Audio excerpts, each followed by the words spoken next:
오늘 말씀은 사무엘하 3장 31절에서 39절입니다. 다윗이 요압과 및 자기와 함께 있는 모든 백성에게 이르되 너희는 옷을 찢고 굵은 배를 띠고 아브넬 앞에서 애도하라 하니라. 다윗 왕이 상렬을 따라가 아브넬을 헤브론에 장사하고 아브넬의 무덤에서 왕이 소리를 높여 울고 백성도 다 우니라. 왕이 아브넬을 위하여 애가를 지어 이르되 아브넬의 죽음이 어찌하여 미련한 자의 죽음 같은고 내 손이 결박되지 아니하였고 내 발이 착고에 채이지 아니하였거늘 불의한 자식의 앞에 엎드러짐같이 내가 엎드러졌도다 하매 온 백성이 다시 그를 슬퍼하여 우니라. 석양의 뭇 백성이 나와 다윗에게 음식을 구하니 다윗이 맹세하여 이르되 만일 내가 해지기 전에 떡이나 다른 모든 것을 맛보면 하나님이 내게 벌 위에 벌을 내리심이 마땅하니라 하매 온 백성이 보고 기뻐하며 왕이 무슨 일을 하든지 무리가 다 기뻐하므로 이날에야 온 백성과 이스라엘이 내 아들 아브넬을 죽인 것이 왕이 한 짓이 아닌 줄을 아니라. 왕이 그의 신복에게 이르되 오늘 이스라엘의 지도자요 큰 인물이 죽은 것을 알지 못하느냐. 내가 기름 부음을 받은 왕이 되었으나 오늘 약하여서 수르야의 아들인 이 사람들을 제어하기가 너무 어려우니 여호와는 악행한 자에게 그 악한 대로 갚으실지로다 하니라. 아멘. 영문학 교수이면서 작가이기도 한 교수는 울음에 대해서 눈물의 종류에 대해서 이렇게 기록을 했습니다. 아마 우리 종류를 보시면서 나는 어떤 울음을 울고 있는가 한번 생각해 보시기를 바랍니다. 울음의 종류는 다른 사람의 아픔을 나누는 연민의 눈물, 세상의 불의를 보고 흘리는 비탄의 눈물, 범한 잘못을 뉘우치는 통회의 눈물, 그저 갑자기 사는 게 슬퍼져서 우는 감상의 눈물, 삶을 내 맘대로 휘두르지 못해 억울해서 우는 오만의 눈물, 이 세상에 존재하는 내가 낯설어서 오는 두려움의 눈물, 어느새 눈에 맺히는 습관적인 눈물 등이 있다고 하였습니다. 문학 교수답게 눈물의 종류를 많이 나열한 것 같습니다. 우리도 이런 눈물을 흘릴 때가 있죠. 연민의 눈물, 비탄의 눈물, 통회의 눈물, 감상적인 눈물, 오만한 눈물, 두려움의 눈물, 습관적인 눈물 등등 흘릴 때가 있습니다. 그런데 이것만으로도 눈물의 종류를 다 말하는 것이 아닙니다. 하나를 더 살펴보려고 하는데요. 문화의 눈물이라는 것이 있습니다. 고 이호령 씨는 흙 속에 저 바람 속에라는 그 책에서 이미 오래전에 나온 책이죠. 저는 새로 개정판을 보긴 보았습니다만은 정확한 연도는 그래도 좀 오래되었을 것이라고 보여지는데 그분은 한국의 문화를 눈물의 문화라고 정의를 하면서 그 책을 쓰는 시대만 해도 이제는 홍도야 우지 마라를 그저 젊은이들은 한 글자로 뚝 이렇게 조크를 하면서 살고 있는 시대다. 이렇게 보았습니다. 그러면서 그가 전망하기를 앞으로는 시대가 변화해서 소유에서 접속의 시대로 갈 것이고 접속의 시대는 감동의 시대를 의미한다는 것입니다. 그래서 그런 접속의 시대, 감동의 시대가 오면 무엇보다도 눈물이 중요한 자원이 될 것이다. 석유 자원, 다른 자원보다도 더 중요한 것이 그런 접속의 시대가 오면 눈물이 중요한 자원이 되어서 사람이 사람 간에 서로 대면하지 않고 자폐적인 상황, 컴퓨터나 그저 요즘 핸드폰이나 들여다보면서 그저 이렇게 모든 것을 해결하는 그런 시대가 되면 사람과 사람과의 정과 사람과 사람과의 마음과 사람과 사람과 부딪힘이 너무 중요하기 때문에 그것의 중요한 기제인 눈물이 매우 중요한 자원이 될 것이라고 이야기를 하는 것입니다. 그래서 그 예로 터미네이터 2라는 영화를 예를 들면서 거기에 기계인간이 나오는데 인조인간이 인간보다 뛰어나요. 힘도 세고 때로는 생각하는 힘도 강하고 한데 한 가지 그가 못하는 것이 있는데 인간의 눈물을 이해하지 못한다. 인간의 눈물 이해하지 못한다. 그래서 그 인간보다도 힘도 머리도 좋은 것을 가질 수 있지만 인간처럼 따뜻한 가슴을 가질 수는 없다. 그런 말씀을 하면서 놀라운 통찰력을 이야기를 했습니다. 그래서 읽으면서 수긍이 돼요. 참 앞으로 점점 더 사람과 사람의 대면과 더 서로 마주침보다는 중간에 기계를 두고서 모든 것을 다 이루어질 터인데 그런 때가 되면 눈물과 같은 이런 인간의 정과 감성이 큰 힘과 자원이 될 것이 아니냐 하는 것을 깨닫고 그런 것은 과학기술 문명이 발전해도 대체할 수 없는 어떤 것이 아니겠느냐 하는 생각을 해보게 됩니다. 인류 최고의 책 성경도 눈물을 가볍게 취급하지 않습니다. 울음은 인간만이 자신의 마음과 뜻을 표현할 수 있는 중요한 특징의 하나라고 보고요. 어떤 사람이 흘리는 눈물로 그를 평가할 수도 있고 눈물의 힘은 사건이나 역사의 향방을 바꿀 수도 있습니다. 성경의 유력한 인물들은 모두 울 때가 있습니다.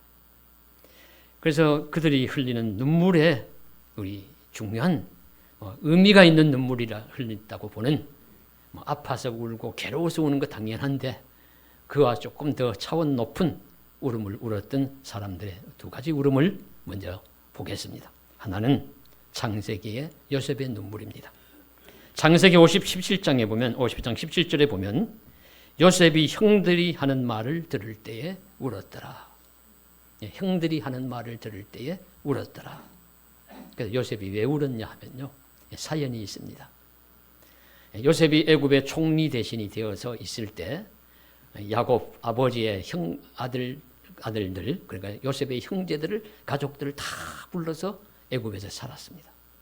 그래서 잘 흉년도 피하고 이제 고센 땅을 허락받아서 그들이 잘 살아가는데 그렇게 세월이 흐르다가 보니까 아버지 야곱이 죽어요. 그래서 유언을 하기를 나의 가나안 땅에 나를 묻어달라. 그래서 저기 멀리 가나안 땅까지 가서 장사를 지내고 돌아왔습니다. 장사를 지내고 돌아와서 형들이 가만히 생각을 해보니까 아버지가 있을 때에는 요셉이 아버지를 두려워해서 아버지의 마음을 아프지 않게 하기 위해서 우리가 과거에 지은 죄, 요셉을 죽이려고 했고 요셉을 팔아가지고 종으로 넘겼고 하는 그런 잘못을 탓하지 아니했는데 이 아버지가 이제 세상을 떠났으니까 누가 이제 방패막이 없어진 것이죠. 그러니까 이 요셉이 우리에게 보복을 하면 어떡하냐 하는 두려움의 마음이 앞서가지고 그래서 이 요셉에게 형들이 먼저 나와서 요셉 아버지가 살아계실 때 우리에게 말하기를 형들의 죄를 용서하라고 아버지가 말씀하셨으니 당신도 더 이상 문제 삼지 말고 우리를 용서해달라 하는 말을 새삼스럽게 하는 것입니다. 그러니까 이 말을 들을 때 요셉이 다른 아무 말을 하기 전에 먼저 울었어요. 어떤 울음인지 어느 정도 우리 감이 오지요. 나는 형제들의 죄를 생각하지 않습니다. 보복이라는 생각 같은 것은 하고 있지도 않습니다. 그런데 어찌하여 이렇게 아직도 두려워하며 아직도 나를 완전히 신뢰하지 못하십니까? 하는 그 마음을 눈물로 울음으로 표현한 것입니다. 그래서 요셉의 눈물은 용서의 울음이고 요셉의 눈물은 형제들의 죄를 다 그저 깨끗하게 생각지도 않는다는 그런 용서의 눈물과 함께 또 자신을 완전히 믿어보지 못하고 두려움에 떨고 있는 것에 대한 안타까움이 배어있는 그런 눈물이라고 할 수 있습니다. 우리도 그런 울음을 울 때가 있죠.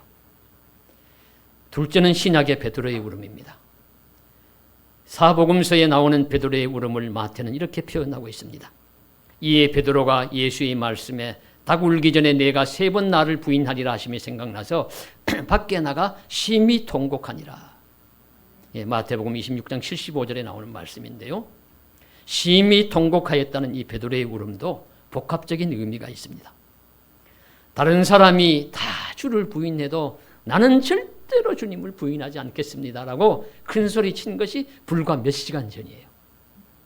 몇 시간 전만 해도 너희가 다 날 버리리라 하니까 베드로가 앞장서 가지고 무슨 말씀 그렇게 하십니까? 다른 사람 다 버릴지라도 나는 죽을지라도 주님 버리지 않겠습니다.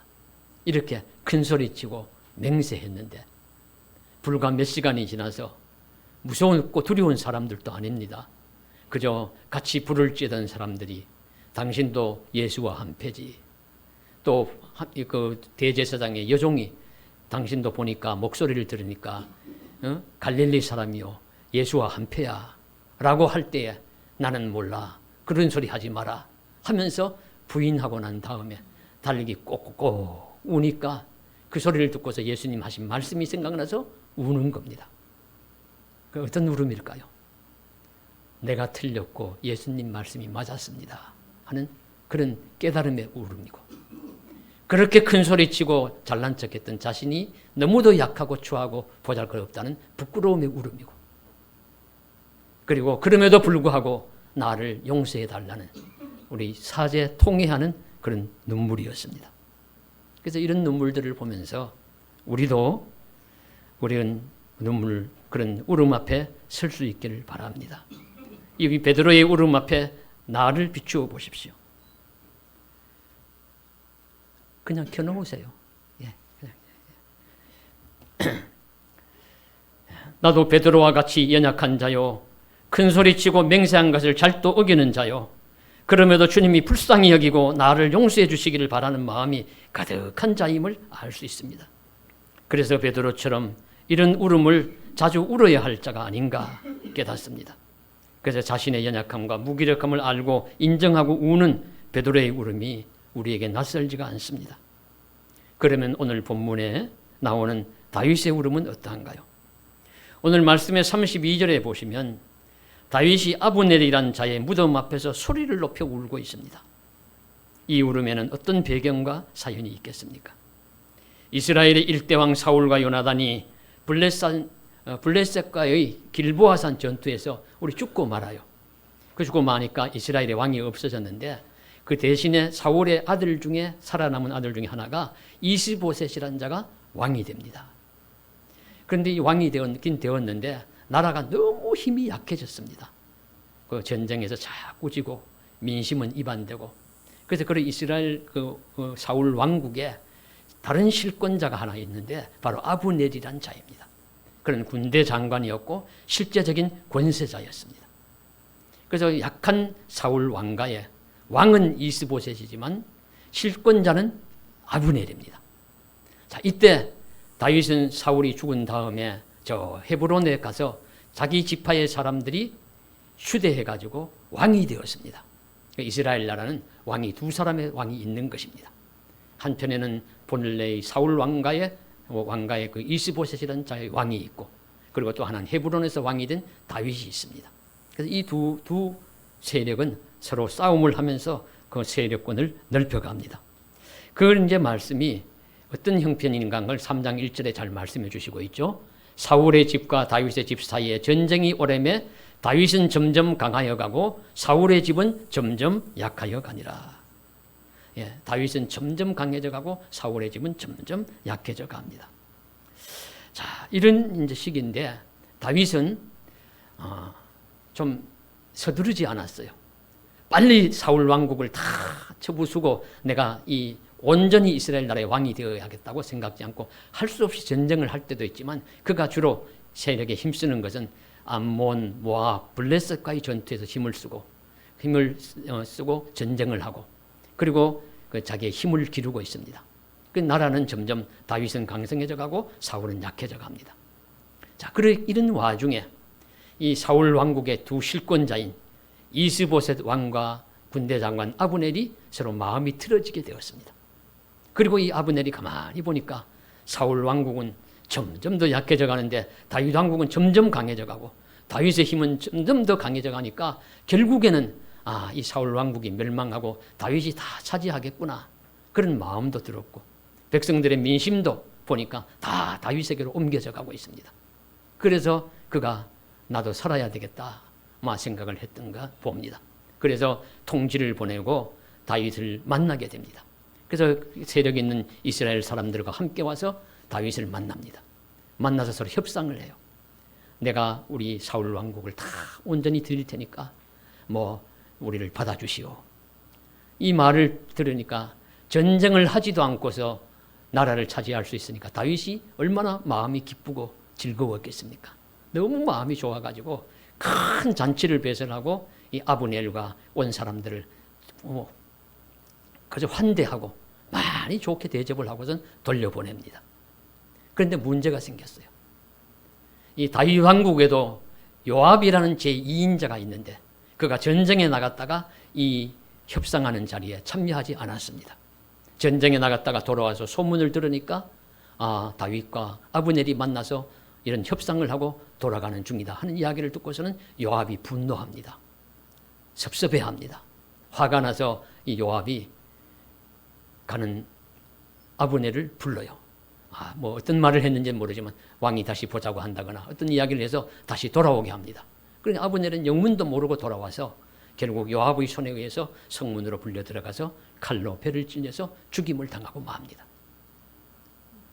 협상을 하러 와서 사신으로 와서 좋은 의미로 우리 협의를 하러 와서 좋게 왕과 이야기를 나누고서 돌아가다가 죽고 맙니다.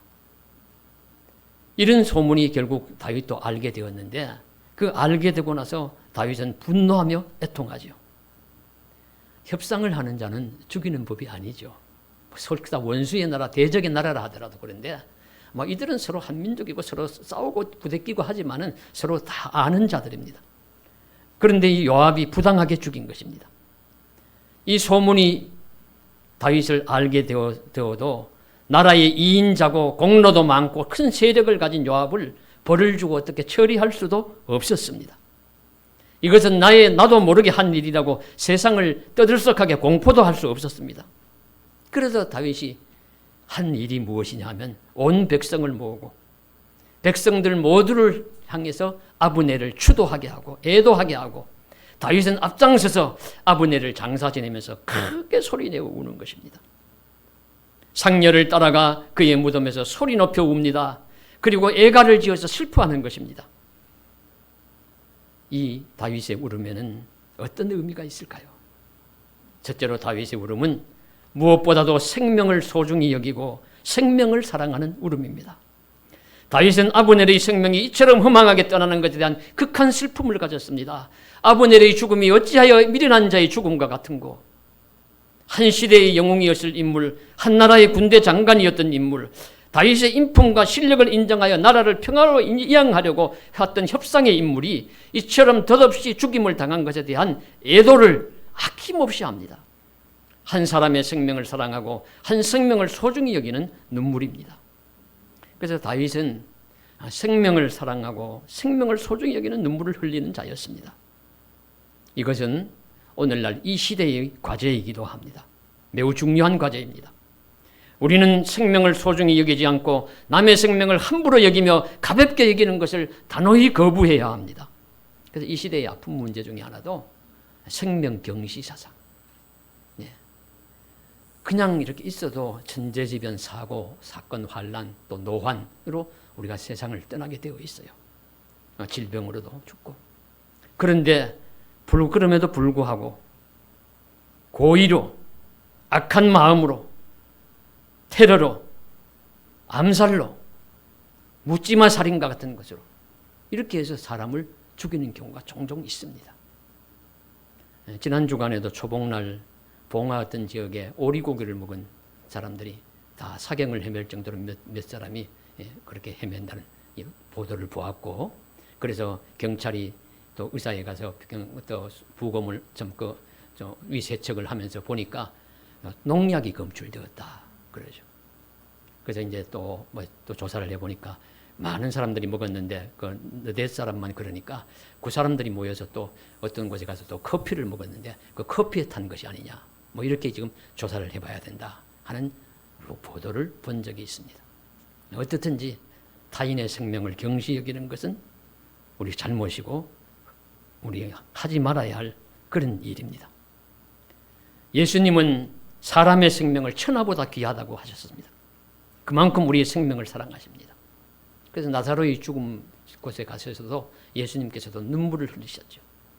우리 동생인 마리아가 우리 선생님이 여기 계셨더라면 내 오라버니가 죽지 아니하였겠나이다 하면서 우니까 옆에 사람들도 다 우니까 예수님도 눈물을 흘리셨다.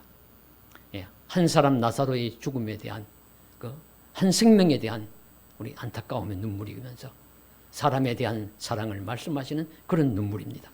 그래서 나인성 과부의 아들도 살리시고 해당장 야이로의 딸도 살리시면서 사람의 생명을 사랑하신다는 것을 대표적으로 보여주는 우리 소생사건 우리들에게 말씀해 주시고 있습니다. 그렇게 예수님은 우리의 생명도 사랑하시고 천하보다 귀하게 여겨주실 줄로 믿습니다. 우리 한 사람 한 사람의 생명을 귀하고 소중히 여기시며 세상 끝날까지 지켜주실 것입니다. 우리도 예수님의 생명 사랑을 본받아야 합니다. 우리도 다른 사람의 생명을 소중히 여기고 사랑해야 합니다. 우리도 다윗의 눈물을 누구보다도 한 사람의 생명을 소중히 여기시며 사랑하시는 예수님의 눈물을 기억하면서 우리도 생명을 사랑하는 눈물을 흘려야 마땅합니다. 생명을 사랑하는 귀한 눈물이 우리의 눈에도 흘러내리기를 간절히 소망합니다. 둘째로 다윗의 울음은 자신의 진심을 표현하는 눈물이었습니다. 우리 세상의 일들이 말로 다 설명이 안 됩니다. 말로 다 내 마음 표현 못해요. 어떤 언어로 표현을 못합니다. 어떤 모습으로 힘으로도 안 되고 안 됩니다. 오늘 말씀에서도 이 상대는 좋은 뜻으로 나라를 바치기 위해서 협상하러 왔던 북이스라엘, 이스라엘의 실력자입니다.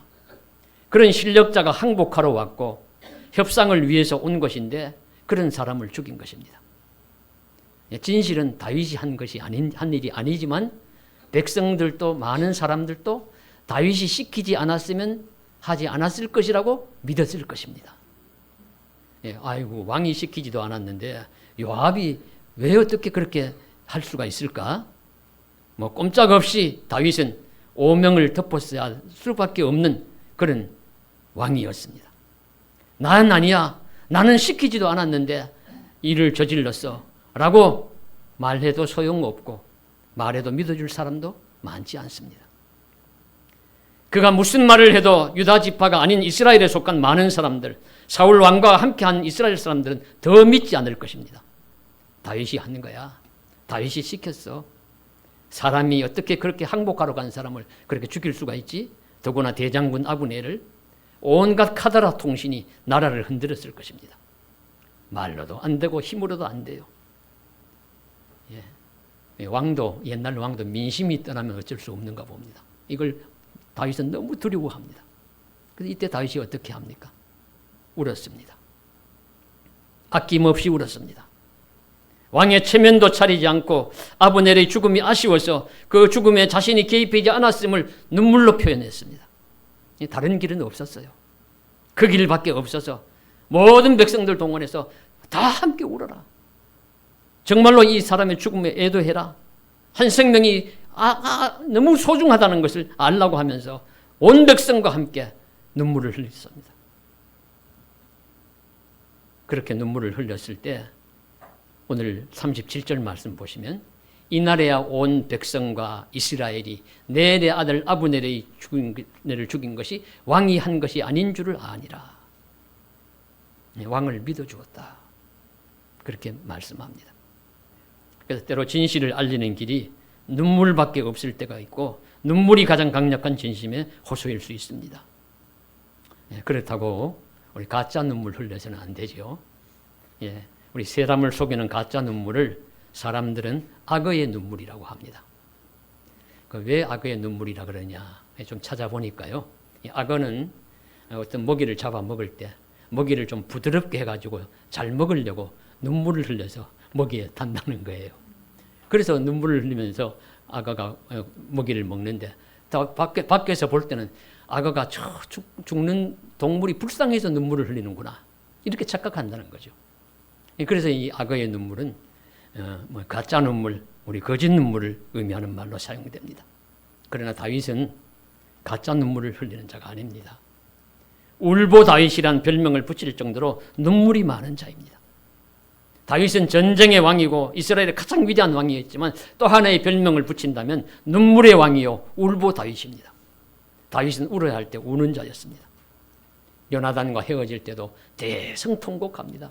다윗이 더 심히 울었다고 성경은 기록합니다. 그리고 이 일 후에도 압살롬이 반역을 하죠. 그래서 나라를 빼앗기고 예루살렘을 빼앗기고 도망을 가는데 무슨 가마를 타거나 늙은 다윗이 말을 타고 가는 것이 아니라 날 그냥 두어라. 맨발로 신발을 벗고서 맨발로 울면서 감람산을 넘어가면서 머리를 가리우고 슬퍼하며 울면서 갑니다. 그리고 그 강무도한 그 아들 압살롬이 죽었다는 이야기를 듣고서도 다윗은 또 부정이 살아나가지고 또 웁니다. 내 아들 압살롬아, 내 아들 압살롬아. 많은 시편 말씀에서도 눈물의 흔적이 나옵니다. 우리도 울 때는 울어야 합니다. 하나님이 우리의 마음을 개간하여 주시사 애통하며 회개할 마음 충만하게 하시어서 우리의 눈물로 삶의 진심이 소통되는 역사가 일어나기를 간절히 소망합니다. 그래서 우리 세상 속에서 오해가 일어나고 막힘이 일어나고 불통이 일어날 때 우리의 눈물로라도 우리의 울음으로라도 그것이 소통이 되고 또 하나님의 은혜 가운데 또 잘 맺어지는 그런 역사가 일어나기를 주님의 이름으로 간절히 소망합니다. 세 번째로는 다윗의 울음과 눈물에는 하나님의 위로가 임재하였습니다. 중요한 내용입니다. 그냥 울고 말면 무슨 소용이 있겠어요. 하나님의 위로가 임하는 복된 울음이어야 합니다. 오늘 말씀에 다윗의 눈물에 많은 위로가 임재하였습니다. 백성들이 다윗 한 사람에 대한 생명사랑과 그가 부당하게 사람을 죽이지 않았다는 진심을 알아주었다는 것은 큰 위로가 되었음이 틀림없습니다. 그것에 더하여서 하나님이 그를 인정하시어 이후에 나라가 잘 통일되고 온 백성들이 지지하는 위대한 다윗 왕국을 꽃피울 수가 있었습니다. 이렇게 세상적으로도 받은 큰 위로가 있고요. 또 하나는 일상의 삶을 넘어서서 다윗이 기도 중에서도 눈물을 많이 흘렸는데 그 기도에 대한 하나님의 위로가 많이 나타났습니다. 다윗이 눈물 흘렸다는 시편 말씀 몇 구절을 보시면요. 시편 6편 6절에는 내가 탄식함으로 피곤하여 밤마다 눈물로 내 침상을 띄우며 내 혀를 적시나이다. 탄식함으로 피곤하여 밤마다 눈물로 내 침상을 띄우며 내 혀를 적신다. 그만큼 눈물 흘립니다. 그리고 시편 39편 12절에는 여호와여 나의 기도를 들으시며 나의 부르짖음에 귀를 기울이소서. 내가 눈물 흘릴 때에 잠잠하지 마옵소서. 내가 눈물 흘릴 때에 잠잠하지 마옵소서. 시편 56편 8절에서는 나의 유리함을 주께서 계수하셨사오니 나의 눈물을 주의 병에 담으소서. 이것이 주의 책에 기록되지 아니하였나이까 외치고 있습니다. 결정적으로 다윗의 믿음을 보여주는 말씀 한 구절이 더 있습니다.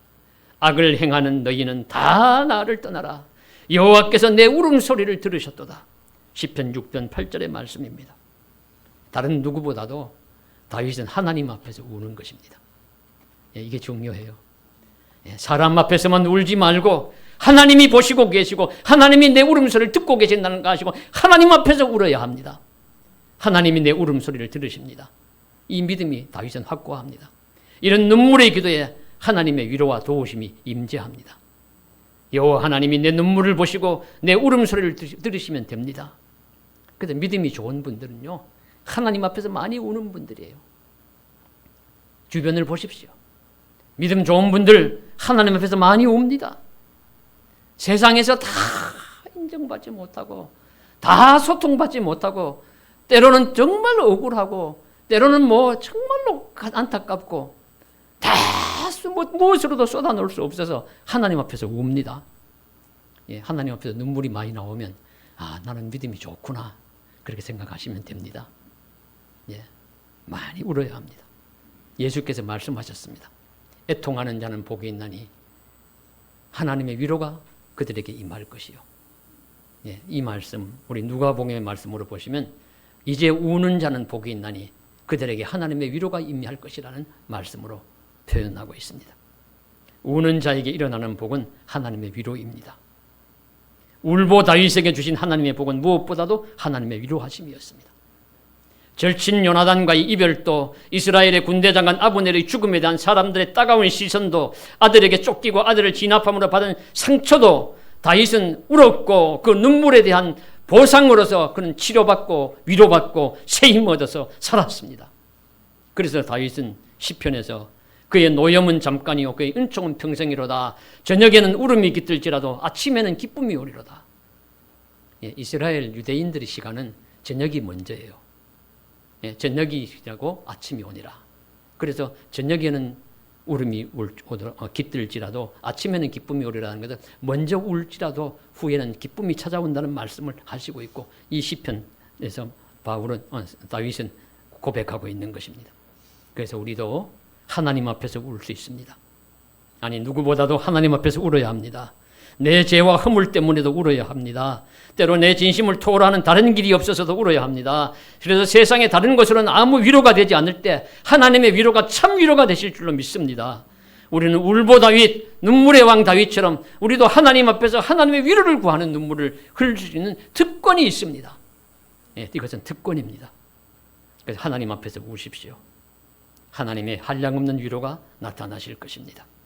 우리의 눈물로 하나님께 위로받고 새힘 얻어 주께서 허락하신 세월을 믿음으로 담대히 감사하며 이기며 살아갈 수 있는 저와 여러분 되시기를 주님의 이름으로 간절히 축복합니다. 기도드리겠습니다.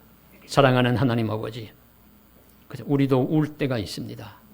하나님 도와주셔서 진실된 눈물 흘리게 하여 주옵시고, 애통하는 눈물 흘리게 하여 주옵시고, 죄를 통회하는 눈물 흘리게 하옵시고, 하나님 내 진심을 알아주지 못하는 안타까움의 눈물도 흘리게 하여 주옵시고, 하나님 내 삶의 모든 소원이 주께 상달되기를 바라는, 내 상처가 회복되어서 주님 모든 고통 속에서 해방되기를 원하는 눈물 다 주님 들으시고 보시고 우리의 눈물을 받아주옵시고, 하나님의 임재와 위로가 임재하는 복된 눈물 되게 하여 주시옵소서. 울 때 울게 하여 주옵시고, 참 믿음이 있는 자는 주님 앞에서 많이 우는 자일 줄로 믿습니다. 어찌 울지 않고 살아가겠습니까?